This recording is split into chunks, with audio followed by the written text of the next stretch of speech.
Nabi Ayub alaihi salam menggambarkan sosok manusia yang paling sabar. Bahkan bisa dikatakan bahwa beliau berada di puncak kesabaran. Nabi Ayub adalah cucu buyut Nabi Ishak dari anak pertamanya yaitu Al-Aish.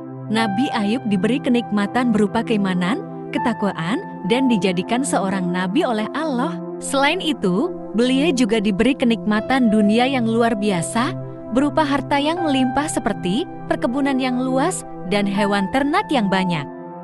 Beliau hidup tanpa kesusahan materi sedikit pun, beliau diwarisi kekayaan oleh orang tua beliau. Selain itu, Nabi Ayub juga diberi istri yang cantik dan anak-anak yang sehat. Allah memberi Nabi Ayub alaihi salam puncak kenikmatan berupa keimanan, kemuliaan, dan kekayaan yang luar biasa. Kaumnya juga sangat segan dan menghormati beliau karena kedermawanannya terhadap fakir miskin dan menjadi panutan karena akhlaknya. Nabi Ayub alaihi salam diutus oleh Allah untuk mendakwahi tauhid di suatu daerah yang bernama Huron. Allah berfirman, "Sesungguhnya kami mewahyukan kepadamu Muhammad, sebagaimana kami telah mewahyukan kepada Nuh dan nabi-nabi setelahnya. Dan kami telah mewahyukan pula kepada Ibrahim, Ismail, Ishak, Yakub dan anak cucunya, Isa, Ayub, Yunus, Harun dan Sulaiman. Dan kami telah memberikan kitab Zabur kepada Daud." Quran Surah An-Nisa ayat 163. Sehingga menimbulkan keirian iblis terhadap Nabi Ayub alaihi salam. Iblis memohon kepada Allah untuk menggoda Nabi Ayub alaihi salam. Dan Allah mengabulkan permohonan iblis itu karena ingin membuktikan kepada iblis bahwa nabinya adalah orang yang sangat sabar. Akhirnya, setan pergi dan mendatangi tanah Nabi Ayub dan berbagai tanaman dan kenikmatan yang dimilikinya. Kemudian setan itu menghancurkan semuanya. Keadaan Nabi Ayub pun berubah dari puncak kekayaan ke puncak kefakiran. Kemudian setan menunggu apa tindakan Nabi Ayub. Nabi Ayub berkata, "Ini musibah dari Allah. Aku harus mengembalikan kepadanya amanat yang ada di sisi kami, di mana dia saat ini mengambilnya. Allah telah memberi kami nikmat selama beberapa masa. Maka segala puji bagi Allah atas segala nikmat yang diberikannya, dan dia mengambil dari kami pada hari ini nikmat-nikmat itu. Baginya pujian sebagai pemberi dan pengambil.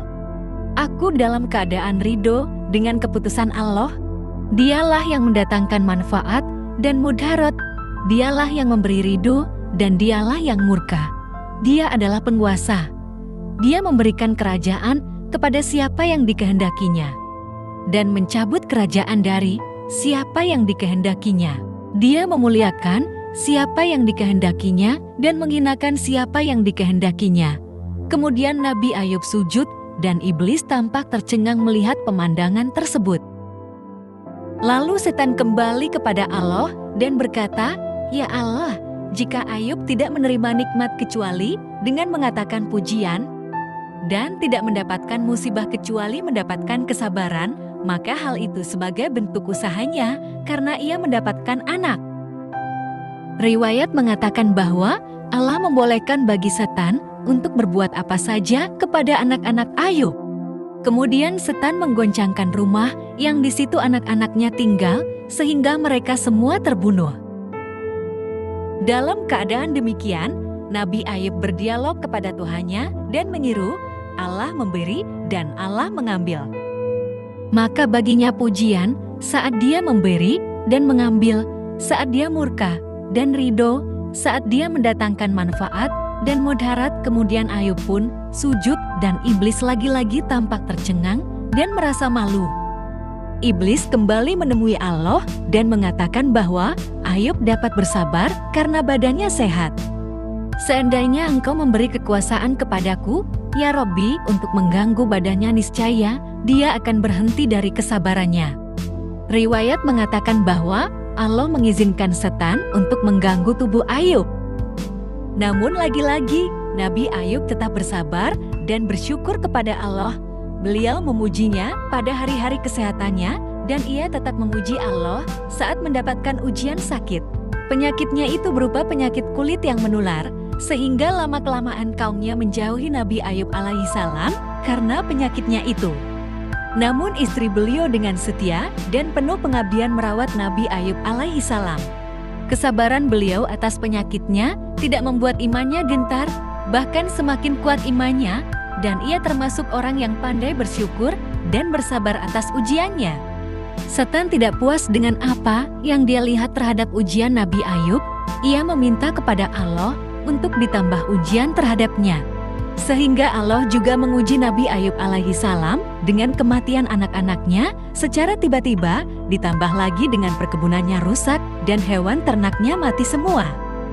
Allah berfirman, "Sesungguhnya kami dapati dia Ayub seorang yang sabar, dialah sebaik-baik hamba, sesungguhnya dia amat taat kepada Tuhannya." Quran Surah Syod ayat 44. Allah berfirman, "Dan ingatlah kisah Ayub ketika ia menyeru Tuhannya, 'Ya Tuhanku, sesungguhnya aku telah ditimpa penyakit, dan Engkau adalah Tuhan yang Maha Penyayang di antara semua penyayang.'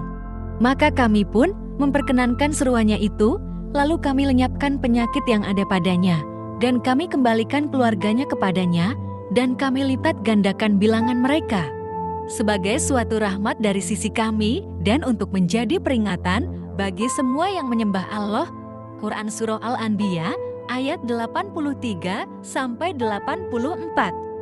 Tiada tersisa dalam hidupnya selain istrinya saja, namun sang istri tetap setia dan sabar merawat Nabi Ayub alaihi salam.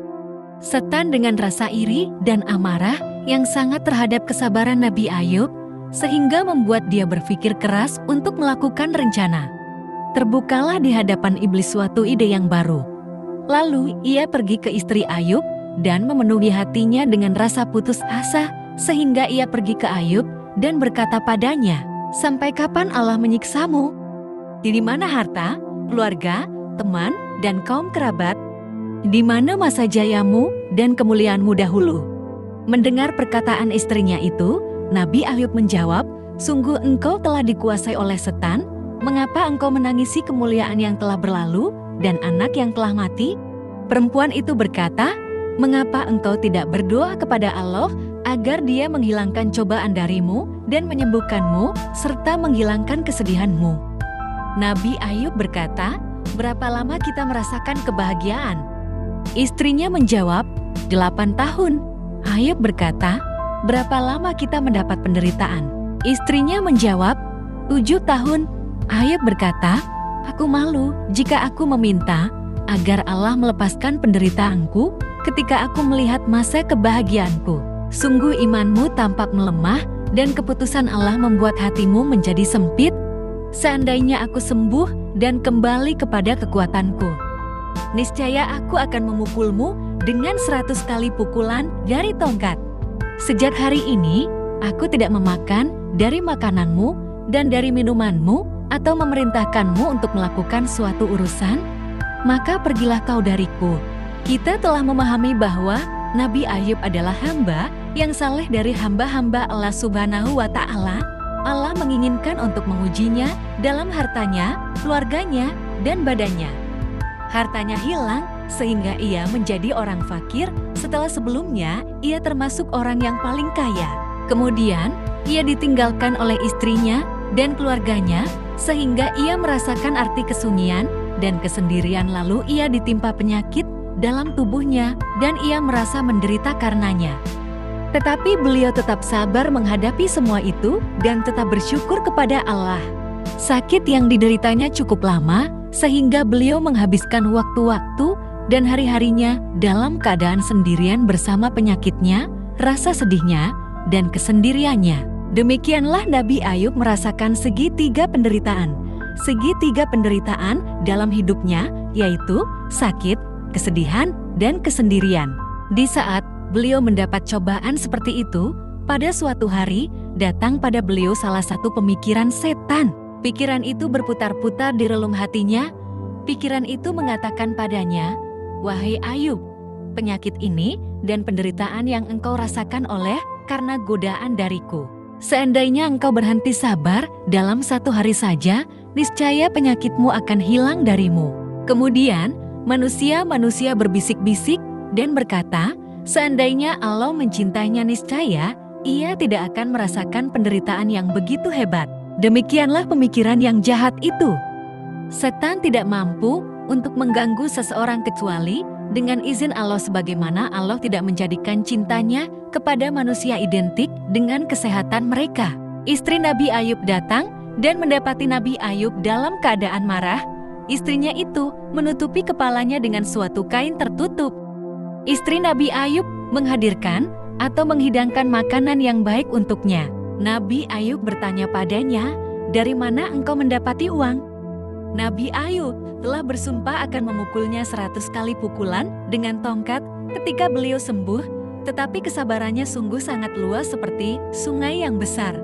Dan di waktu sore, setelah mengetahui kehalalan makanan yang dihidangkan, beliau pun memakannya. Kemudian Nabi Ayub keluar menuju ke gunung dan berdoa kepada Tuhannya.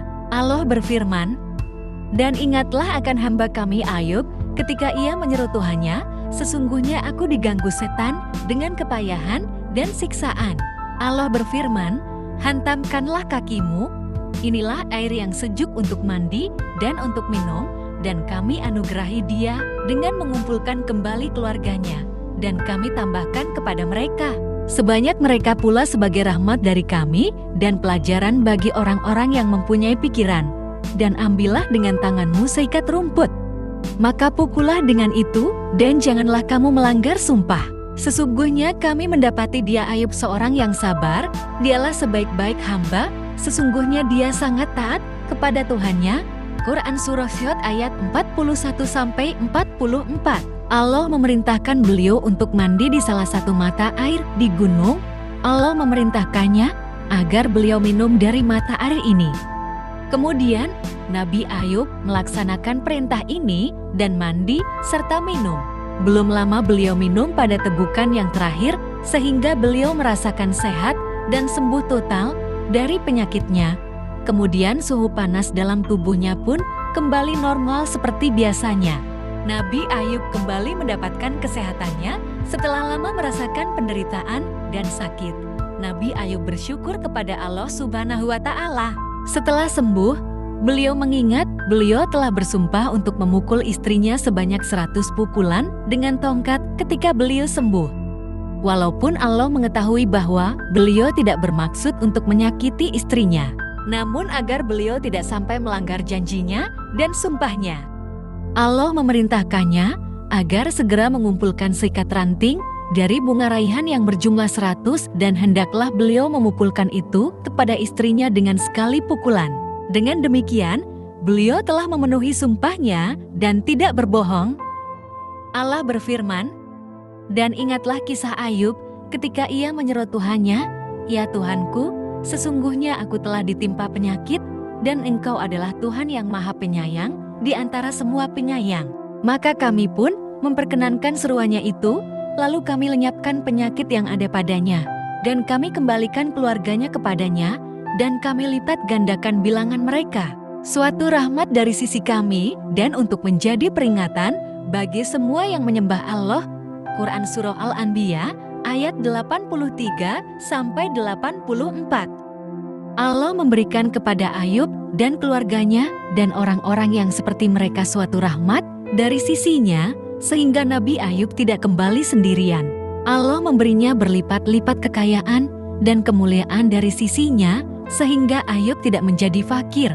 Allah membalas kesabaran Ayub dan memujinya dalam Al-Quran, sebagaimana firman-Nya, "Sesungguhnya kami dapati dia Ayub seorang yang sabar, dialah sebaik-baik hamba, sesungguhnya dia amat taat kepada Tuhannya." Quran Surah Syod ayat 44.